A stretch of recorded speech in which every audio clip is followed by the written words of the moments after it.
Hello बच्चों, I am पुलकिश physics mentor. आज हम ग्रेविटेशन का पार्ट नंबर 15 और जिसका नाम है प्रीवियस ईयर प्रश्न। आखिरी लेक्चर होगा ग्रेविटेशन का, जिसमें हम सैटेलाइट के सारे क्वेश्चन को ख़त्म कर देंगे। उम्मीद करते हैं लास्ट लेक्चर बराबर देख रहे हैं। चलिए शुरू करते हैं। इसको करते हैं नीचे और इसको करते हैं हम थोड़ा छोटा। बोला है 2019 में आया हुआ प्रश्न है, इसके बाद नहीं आया जी। बोला है पहला प्रश्न, the time period of a geostationary satellite is 24 hour. मतलब टाइम हमें पहले का दिया हुआ है सैटेलाइट का, वो 24 घंटे। वो बोल रहा है हाइट कितनी है 7 RE, और RE क्या है, रेडियस ऑफ अर्थ है, from surface of earth. Time period of another satellite whose height कितनी है 3.5 RE। मतलब हमें सेकंड सैटेलाइट का टाइम पीरियड फाइंड करना है। अगर आपको फॉर्मूलाज का नॉलेज नहीं है तो आप एक भी क्वेश्चन नहीं कर पाएंगे, चाहे वो ग्रेविटेशन हो, चाहे वो सिस्टम ऑफ पार्टिकल का हो, चाहे वो कोई भी चैप्टर हो। ठीक है, टाइम पीरियड का फॉर्मूला होता है 2 पाई रूट में A³ अपॉन में GM। सही चर्चा है। जियो स्टेशनरी की बात चलिए सैटेलाइट की, उसका फॉर्मूला ये होता है। फर्स्ट टाइम पीरियड हमें दिया है 24 घंटे, मतलब 24 आवर, और T2 हमें फाइंड करना है। T2 फाइंड करना है। ये T2 है भाई, वापस बना देते हैं, क्या दिक्कत कर रहा है। चल ठीक है। अब देख 2 पाई कांस्टेंट है, G कांस्टेंट है, और मास स्टेशनरी सैटेलाइट का है नहीं, मतलब कांस्टेंट ही बात कर रहा है। अगर मैं बोलूं T² प्रोपोर्शनल A³ वाकिफ रहेगा या मुश्किल करेगा? ये आपको कैपलर्स का तृतीय नियम, जो third law of Kepler's law है, उससे भी बताया गया है। मानते हो? मानना पड़ेगा। हमने बोला कि अगर सेकंड का चाहिए तो क्या करोगे, T1 अपॉन T2 का होली स्क्वायर बराबर में A1 अपॉन A2 का होली क्यूब। हाँ क्यूब ही तो है, क्या दिक्कत कर रहे हो। अच्छा, A1 का जो वैल्यू है इसको R1 भी लिख सकते हो, कोई फर्क नहीं पड़ता उससे। कितना है 7 RE, और दूसरे का कितना है 3.5 RE। आ जाओ मेरे साथ। T1 अपॉन T2 का होली स्क्वायर बराबर में 7 RE अपॉन में 3.5, मतलब 3.5 RE का होली क्यूब। छोटा करें, छोटा नहीं, साइड करें, चला जा। अच्छा, बोला है काटपीट कर सकते हैं, काटा काटा, ये आएगा 70, मतलब 2 की बात करेगा। अरे पॉइंट हटाओगे 70 आएगा, 70 ही तो होता है। अच्छा, ये आएगा T1 अपॉन T2 का होली स्क्वायर बराबर में 8। हाँ 2 का क्यूब। पलटी मारी, पलटी मारेंगे तो क्या करेंगे, T2 का स्क्वायर बराबर में 24 का स्क्वायर अपॉन में 8, अपॉन में 8। कैसे किया? अरे गजब बात कर रहे हो यार। T2 अपॉन T1 आ जाएगा, स्क्वायर रहेगा, 8 भी 1/8 आ जाएगा। एक स्टेप खाया और कुछ नहीं किया। T2 का स्क्वायर बराबर 24 का स्क्वायर अपॉन में 8। वैल्यू किसकी मांगता है?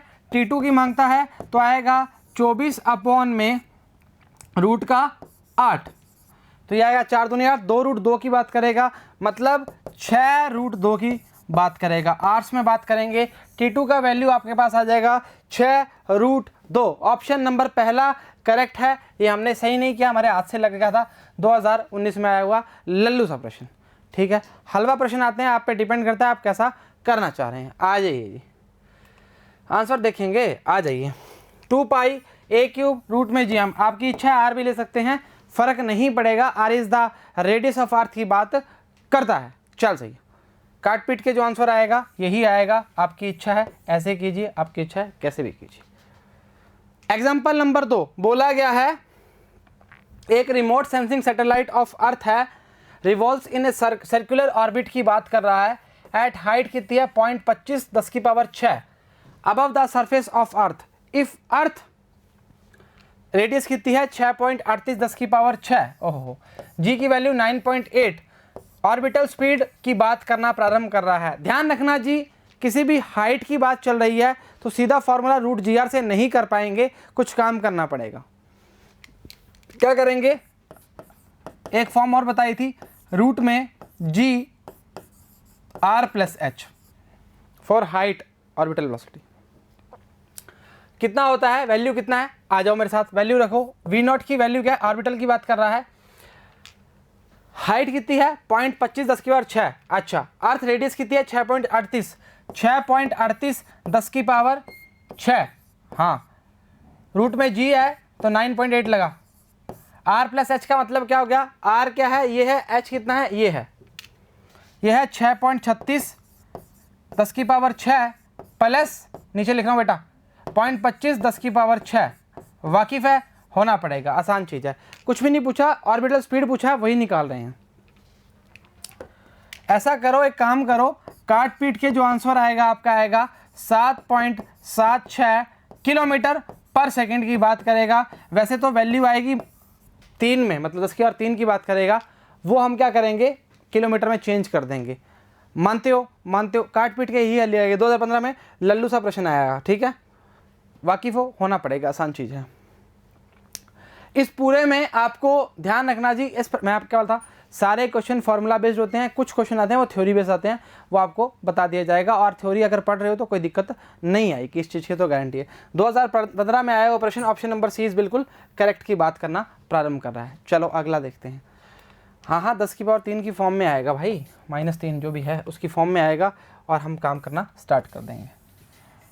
लीजिए 10 की पावर 3 की फॉर्म में आया 7.76 10 की पावर 3 मीटर पर सेकंड को चेंज किया किलोमीटर, इसको इसमें चेंज किया किलोमीटर। सही है चर्चा। अब काट पीट थोड़ी करेंगे, पूरा देख लो, आपको बना के दिया हुआ है ये फॉर्म बना के, ये फॉर्म बना के, ये फॉर्म बना के, वाकिफ है, होना पड़ेगा। एग्जाम्पल नंबर 3, एक satellite is moving in an elliptical orbit around the earth. ठीक है, अर्थ के चारों चक्कर लगा रही है। The mass of the satellite is very small compare to the mass of the earth, then मतलब आगे जो ऑप्शन है।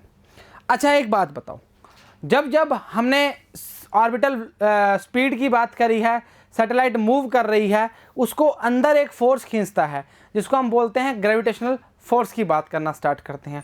उस पर सारी चर्चा करेंगे, उस पर काम करना प्रारंभ करेंगे। और वो जो ग्रेविटेशनल फोर्स की बात करते हैं वो हमेशा सेंटर टू द अर्थ की बात करना स्टार्ट करता है। mg की बात कर सकते हैं अगर नॉर्मल बात करना चाह रहे हो, और रोटेशन में बात अलग टॉर्क के तरीके से हमने करी हुई है। सही चर्चा है, चलो आओ, ठीक है। बोला है linear momentum of S remain constant in magnitude, not possible. सही है। The acceleration of S is always directed towards the centre of the अर्थ। ये करेक्ट बात कर रहा है, क्योंकि आते ही बोला था कि जो एक्सेलरेशन ड्यू टू ग्रेविटी की बात करता है वो, या ग्रेविटेशन फोर्स की बात करते हैं, वो सेंटर ऑफ अर्थ की बात करता है।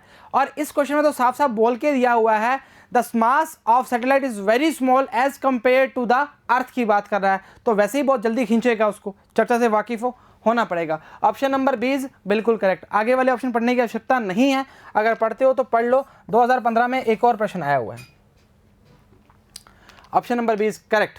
बोला है the gravitational force on the satellite S acts towards the centre of the earth, so the acceleration of satellite is always directed towards the centre of the अर्थ। ये चीज़ तो आपको कितनी बार बताई हुई है, सैटेलाइट के अलावा भी बात कर सकते हो। कोई भी आप बॉल को घुमा रहे हो, किसी पत्थर को घुमा रहे हो, किसी और को घुमा रहे हो, तो हमने क्या बोला, रोटेशन में उसका जो फोर्स होता है वो अंदर की ओर, सेंटर की ओर वर्क करता है। इस तरह से वाकिफ होना पड़ेगा, नहीं तो परेशानी। बहुत सिंपल लल्लू प्रश्न है ये तो। चौथा प्रश्न बोला है एक जियो stationery satellite is orbiting the earth of height कितनी है 5r above the surface of the earth, r being of the radius of the earth, the time period of another satellite in hours at height कितनी है 2r। सुनिए जी, एक satellite की बात कर रहा है जो अर्थ के ऊपर है, हाइट कितनी है 5r है, मतलब r से भी ऊपर कितनी 5r। वो बोल रहा है एक दूसरी सैटेलाइट है जो हाइट कितनी है 2r है, surface of the earth is, ध्यान रखना जी, टाइम पीरियड सेकंड वाले का पूछना चाह रहा है, आ जाओ मेरे साथ। According to Kepler's law T square proportional क्या होता है r क्यूब पर। क्वेश्चन में ट्विस्ट। एक बात बता, अब हाइट पे है, हाइट को हम नेग्लेक्ट तो कर नहीं सकते। सही चर्चा है, आ जाओ फिर क्या करेंगे, हम लिखेंगे t1 का अपॉन t2 का स्क्वायर बराबर में r प्लस, पहले वाले का कितना है 5r, दूसरे वाले के लिए कितनी है r प्लस 3r, नहीं 2r भाई, का क्यूब। वाकिफ है? अच्छा ठीक है। T1/T2 का स्क्वायर जो आएगा बेटा जी, ये आएगा 6/3, मतलब 6 पूरा लिख देता हूँ, 4/3R का क्यूब, काटा काटा काटा काटा 2 आता, मतलब 8 की बात करता। वो पहला क्वेश्चन किया था, दूसरा किया था शायद ना। ये आएगा बेटा जी T1/T2 का होली स्क्वायर बराबर में 8।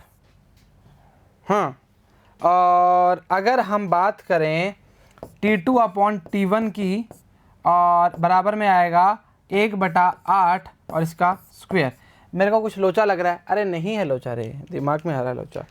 सही है, तो T2 की वैल्यू पूछी है, तो T2 बराबर में आएगा इसका स्क्वायर मतलब 24। इसकी वैल्यु कुछ और तो नहीं दी हुई, चेक कर लो भाई। हाँ, नहीं दी, सही है। तो आप बोलो 24, अरे 24 अपॉन में √8 की बात करना प्रारंभ करेगा, वही ऑप्शन आएगा 6√2। सही बात है, 4 दूनी 8। हाँ सही है।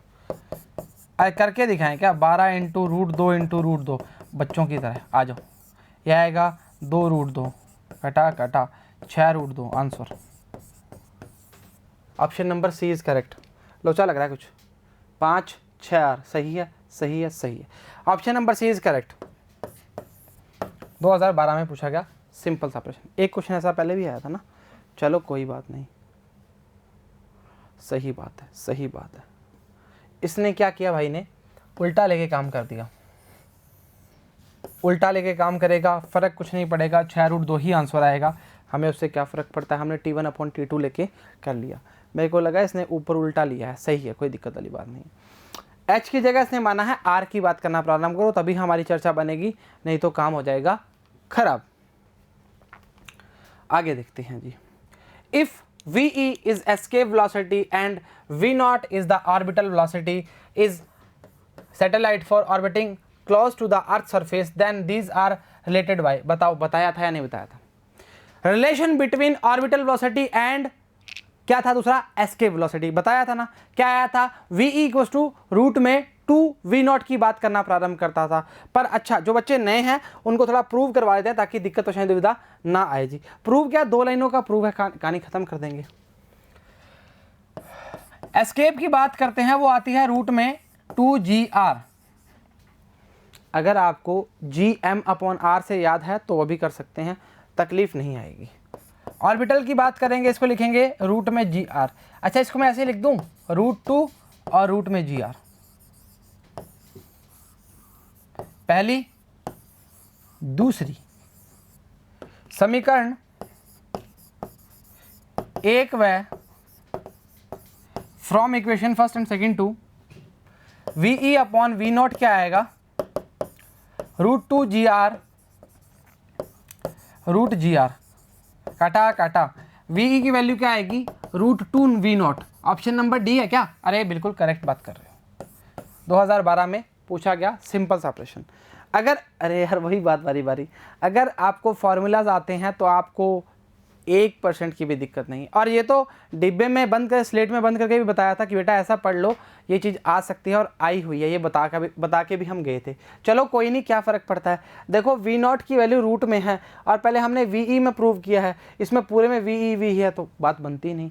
ऑप्शंस ऐसे ही आए थे 12 में जो आपको लिखे हुए हैं, इसमें कोई भी दोहराई वाली बात नहीं है, ठीक है। इस फॉर्म को आपको बताया हुआ, ये फॉर्म भी बताया हुआ, यही बात पूछी और कुछ भी नहीं पूछा। अगर हो सकता है क्वेश्चन में आपसे ये पूछ लिया जाए, ऑर्बिटल वेलोसिटी, अगर आपको ये ऑप्शन देते, मान लो अगर चौथा ऑप्शन ये ना होता, क्या हो रहा है भाई ये, अगर चौथा ऑप्शन ये ना होता, आपको देते V0 बराबर में VE/√2, तो आपको ये लगाना पड़ता। अरे यहीं से तो किया, क्या दिक्कत कर रहा है। हाँ सही है, ठीक है, चलो ठीक है, जो अब है तो सही। इसमें मैंने क्या बोला, 2GM/R की फॉर्म में भी कर सकते हो, GM/R की फॉर्म में पुट कर सकते हो, आपकी इच्छा है, जिसमें मर्जी करिए, उससे कोई फ़र्क नहीं पड़ता। काट पीट के यही आएगा आपका जो वैल्यू इसने दी हुई है, वाकिफ होना पड़ेगा। एग्जाम्पल 6 क्या बोल रहा है, the ready of circular orbit of 2 satellites A and B of the earth R 4R और R है respectively. Speed of satellite A is 3V है, और स्पीड ऑफ सैटेलाइट B की हमें बात करनी है। कैसे करोगे, हाथ से करेंगे। अरे समझो, कभी भी speed of satellite orbital speed की बात करेंगे, एस्केप की बात काहे करेंगे, बाहर थोड़ी फेंक देंगे। ऑर्बिटल की बात करेंगे, ठीक बात है, यहाँ तक समझ आ गया। पर फॉर्मूला यूज़ करना है, उसके लिए बात चर्चा देखते हैं, आ जाओ। बोला ना फॉर्मूले याद होंगे तो ज़िंदगी में परिवर्तन आने स्टार्ट होंगे। थोड़ा बड़ा कर लें, छोटा सा पार्ट चाहिए इसका तो हमें। अच्छा, वी ऑर्बिटल की बात करूं तो मैं लिख सकता हूं रूट में GM अपॉन में R, नॉर्मल सा फॉर्म है, ठीक है। अच्छा, पहले वाले की बात कर रहा है VA, A ले लो, 1 ले लो, 2 ले लो, आपकी इच्छा है। A भी लिखा हुआ इसलिए लिख रहे हैं, नहीं तो काहे लिखते हैं हम। तो ये आएगा रूट में GM अपॉन RA। सेम कैसे आएगा, VB की बात करेगा, रूट में GM अपॉन RB। सही है चाचा। क्या निकालना है, B की बात कर रहा है, सैटेलाइट B के लिए वेलोसिटी निकालनी है, तो वो आएगा VB अपॉन VA बराबर में RB अपॉन RA। अरे गजब बात कर रहे हो, RA अपॉन RB। अरे पलटी मार जाएगा ना, पूरा लिख के बताएं, आ जाओ साइड में बता देते हैं ना, ऐसे फिर परेशानी का सामना करना पड़ेगा। सही है भाई, ये आएगा VB अपॉन VA, रूट में बड़े वाला लगाया भाई, GM अपॉन में RB और GM अपॉन RA। कटा कटा, पलटी ऊपर, ये पलटी नीचे। हाँ हाँ, काय दिक्कत कर रहा है, और ये फॉर्म बनेगी, RA अपॉन RB की फॉर्म आएगी, ठीक है। थोड़ा साफ लिख रहे हैं जी। अच्छा, एक काम कर, VB अपॉन VA, इसकी वैल्यू कितनी है RA की 4R और दूसरे वाले की R, तो रूट में 4R अपॉन में R, काटा काटा, कितना आएगा 2 आएगा। इसकी वैल्यू कितनी दी है 3V ना, तो 6V आंसर आ जाएगा भाई। VB equals to 2 into 3V और ये आएगा 6V। ऑप्शन नंबर B या C? ऑप्शन नंबर B 2010 में पूछा गया सिंपल सा प्रश्न है जी। उम्मीद करते हैं समझ आएगा। इसने कैसे किया, अरे ऐसे ऑप्शन ऐसे ही करेगा और कैसे करेगा। VB की वैल्यू क्या है 6V, मानते हो, मानना पड़ेगा। अगला क्वेश्चन, एग्जाम्पल नंबर 7, बोला है एक बॉल जब ड्रॉप करती है from a spacecraft revolving around the earth at height कितनी है 120 kilometre, what will happen to the ball. एक बात बताओ, जब भी हमने बात करी थी स्पेस क्राफ्ट से बॉल फेंकते हैं तो किसी ना किसी हमने टॉर्क की बात करी थी, एक्सटर्नल टॉर्क की। इस क्वेश्चन में साफ मेंशन करके बोला है कि नो एक्सटर्नल टॉर्क, वापस बोल रहा हूँ, एक्सटर्नल टॉर्क की बात करेंगे तभी काम करना स्टार्ट करेंगे, तो नहीं करेंगे। बोला है एक बॉल को ड्रॉप कर दिया revolving around the earth, height कितनी है 120 किलोमीटर, हाइट गिवन है और कुछ भी गिवन नहीं है। What will the happen to the ball, पहला ऑप्शन है it will down to the earth gradually, नहीं। It will go very far to the space, possible ही नहीं है। Third, it will continue to move the same speed along the original orbit of spacecraft, option number C is correct। क्यों? because there is no external torque, then it will continue move the same speed along the original of spacecraft। चौथा option क्या है, it will move the same speed tangentially, जो कि tangentially तो possible ही नहीं है भाई, कहाँ पॉसिबल है। ध्यान रखना जी, जब भी किसी भी स्पेसक्राफ्ट की बात करते हैं, सैटेलाइट की बात करते हैं, अगर उसके अंदर हम नो एक्सटर्नल टॉर्क की बात करेंगे तो वो सेम कंटिन्यू करेगा सेम स्पीड से ओरिजिनल ऑर्बिट के लिए, स्पेसक्राफ्ट के लिए। ऑप्शन नंबर सी बिल्कुल करेक्ट की बात करना प्रारंभ करेगा।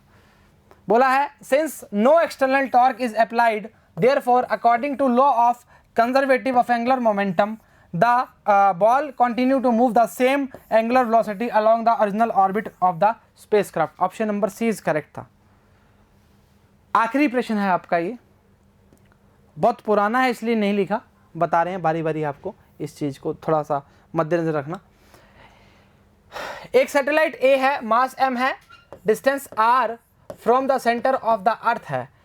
अनदर सैटेलाइट बी है, मास कितना है 2m है। ध्यान रखना जी, पहले वाली मास क्या है m है, दूसरे वाली मास क्या है 2m है। डिस्टेंस कितनी है 2r है अर्थ सेंटर से।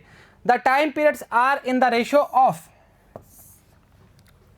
ध्यान रखना, जब भी इस प्रकार के क्वेश्चन आते हैं केपलर्स को याद करो और केपलर्स का टाइम पीरियड और एक्सिस के बीच में, रेडियस के बीच में हमने जो रिलेशन प्रूव किया है उसको याद करके लिख दो, काम बनना स्टार्ट हो जाएगा। मैं बोल रहा हूँ ऑर्बिटल के आधे से ज़्यादा क्वेश्चन तो उससे सॉल्व हो जाएंगे, और एक दो क्वेश्चन थ्योरी के आते हैं वो काम बनना प्रारंभ हो जाएगा। इससे फ़ायदा क्या होगा, इससे फ़ायदा ये होगा कि सारे क्वेश्चन उससे ही सॉल्व कर देंगे हम। आ जाओ, अगर मैं बोलूं कि टी स्क्वेयर प्रोपोर्शनल क्या है, आर क्यूब है, चर्चा रहेगी। T1/T2 स्क्वेयर बराबर में आएगा R1/R2 का होली क्यूब। अच्छा एक बात बता, पहले का मास कितना है, m है, दूसरे का मास कितना है, 2m है। अच्छा, और पहले की रेडियस कितनी है, r है, दूसरे कितनी है, 2r है। मास की रिक्वायरमेंट ही नहीं है तो क्यों मतलब रखें, सही बात है। यह आएगा T1/T2 रेशियो पूछा जाना था, R/2r का क्यूब। अरे स्क्वायर कहाँ यहाँ लगा दो रे, सीधा काटा काटा, ये आएगा 1/2 की पावर 3/2, सॉरी 3/2, और ये आएगा 1 इक्वल्स टू 1 और आधा 2√2। The ratio of time periods are T1/T2 is 1/2√2। Option number D is correct. पुराना क्वेश्चन है, ध्यान रखना, जिसलिए नहीं लिखा, बाकी चर्चाएं बराबर रहनी चाहिए। उम्मीद करते हैं लेक्चर समझ आया होगा, पर पहले इसका आंसर चेक कर लेते हैं, आपको मतलब इसका भी ये दिखा देते हैं। अरे सीधा कर है, क्या दिक्कत कर, अरे उससे क्या फ़र्क पड़ता है बेटा, हमने पहले काट दिया, उससे कोई फ़र्क नहीं पड़ता। तो उम्मीद करते हैं लेक्चर समझ आया, बराबर उतारा, बराबर पॉज किया और बराबर काम करना स्टार्ट किया। तो आज के लिए इतना ही। सभी को all the very best and thank you very much.